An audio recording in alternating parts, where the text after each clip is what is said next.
नमस्कार दोस्तों। पिछले लेक्चर में हमने ओवेरियन साइकिल स्टडी किया था।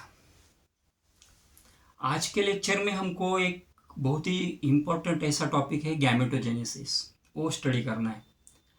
गैमेटोजेनेसिस 3 मार्क्स के लिए भी पूछा जाता है, डायग्राम विथ एक्सप्लेनेशन। उसके दो टाइप्स है, स्पर्मेटोजेनेसिस एंड oogenesis। आज के लेक्चर में हम स्पर्मेटोजेनेसिस, ये जो टॉपिक है उसका ही स्टडी करने वाले हैं। बेसिकली गैमेटोजेनेसिस होता क्या है? The gametogenesis is the process of formation of gametes in sexually reproducing animals. Sexually reproducing animals में जो रिप्रोडक्शन है वो सेक्सुअल रिप्रोडक्शन है, और सेक्सुअल रिप्रोडक्शन के लिए गैमेट्स जरूरी होते हैं, male gametes as well as female gametes. और जो गैमेट्स का प्रोडक्शन होता है उसको ही हम गैमेटोजेनेसिस बोलते हैं। The male gametes are known as sperm while the female gametes are known as ova.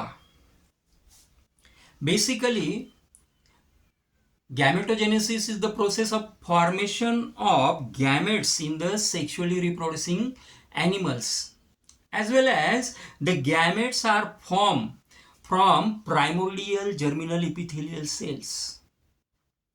Gametogenesis दो टाइप्स के होते हैं, स्पर्मेटोजेनेसिस और oogenesis। जो प्राइमोर्डियल जर्मिनल इपिथेलियल सेल्स होते हैं उससे गैमेटोजेनेसिस होता है, उससे स्पर्मेटोजेनेसिस भी होता है। तो जो पहला टाइप है spermatogenesis basically related to the formation of sperm cells. The process of formation of male gametes means sperm cells is called as spermatogenesis, and this formation takes place in the ये जो formation है germinal epithelial sales, testis में जो germinal epithelial sales होते हैं वो germinal epithelial cells primordial cells होते हैं। इन cells, these cells further develop as sperm cells। ये जो जर्मिनल इपिथेलियल सेल है, ये बेसिक सेल है, वही आगे जाके स्पर्म सेल में डेवलप हो जाती है। तो ये जो पूरी प्रोसेस है, ये process it takes place under the influence of the gonadotropin hormone. उसके लिए गोनेडोट्रोपिन हार्मोन जो है वो बेसिकली बहुत इंपॉर्टेंट रोल यहाँ पे प्ले करता है। And this process takes place involves 3 phases। It involves 3 phases. First, multiplication phase, second, growth phase, and third one, maturation phase। आपको इस टॉपिक के लिए जो बुक में स्पर्मेटोजेनेसिस की डायग्राम आती है वो डायग्राम आपको स्टडी करनी पड़ेगी, क्योंकि बहुत बार डायग्राम भी पूछी गई है। डायरेक्टली डायग्राम पूछी जाती है स्केच एंड लेबल के लिए, 2 मार्क्स के लिए या 3 मार्क्स के लिए। बेसिकली मल्टीप्लीकेशन फेज में होता क्या है, क्योंकि प्राइमोर्डियल जो सेल्स है, जो जर्मिनल इपिथेलियल सेल्स है, जिसको हम प्राइमोर्डियल सेल्स बोलेंगे अभी, ये जो प्राइमोर्डियल सेल्स है ये डिप्लॉयड नेचर की, मींस इसमें 46 क्रोमोसोम्स होते हैं। So this primordial germinal epithelial cell और primordial cells undergoes continuous mitosis process to form spermatogonia, large number of spermatogonia। It continuously, the primordial germ cells of the seminiferous tubules undergoes repeated mitotic division, means repeated mitosis to form large number of spermatogonia। Each spermatogonia is diploid।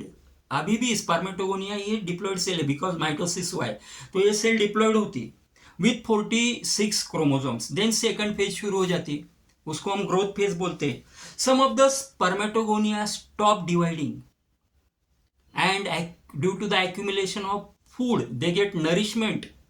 Due to the accumulation of food they become undergoes development and they develop into primary spermatocyte.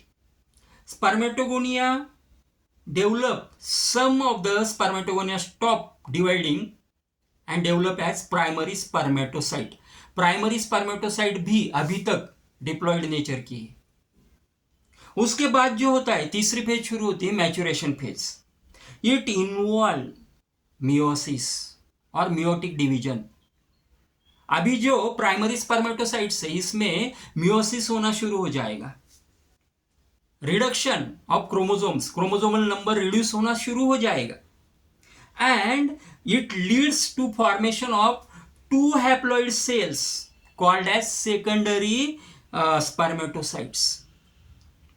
Here, primary spermatocyte undergoes meiosis to form two haploid cells called as secondary spermatocytes. Again, these two haploid secondary spermatocyte immediately undergoes meiosis, second meiosis, and combinedly they form four haploid spermatids, four haploid cells. These four daughter haploid cells are known as spermatids. Now these spermatids, by the bridges, they are associated with the Sertoli cells. Sertoli cells, we know Sertoli cells are also called as nurse cells because they provide nourishment to the spermatids. These spermatids are non-motile, non-functional. After some period, when they are getting sufficient nutrition from the Sertoli cell, then they undergoes development and develop as a sperm cells. In this way, the complete development of the sperm cell takes place.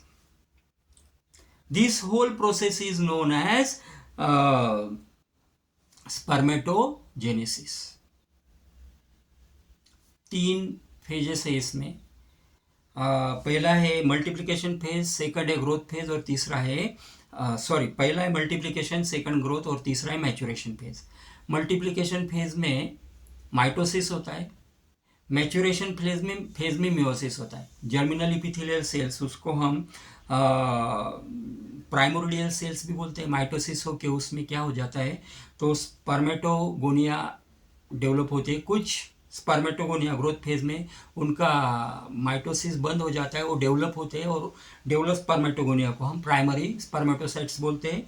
Primary spermatocyte क्या होते हैं, उसमें meiosis होता है और meiosis एक बार होता है, हैप्लॉइड सेल्स तैयार होती है, 2 हैप्लॉइड सेल्स तैयार होती है। उसके बाद 2 से सेकंड मियोसिस होकर 4 हैप्लॉइड सेल्स तैयार होती है, उसको हम स्पर्मेटिड्स बोलते हैं और वो आगे जाके डेवलप होती है स्पर्म सेल में। आगे वाले लेक्चर में हम स्पर्म सेल का स्ट्रक्चर स्टडी करेंगे और स्ट्रक्चर ऑफ स्पर्म जो इम्पोर्टेंट टॉपिक है वो स्टडी करेंगे। Thanks to all of you for watching this video.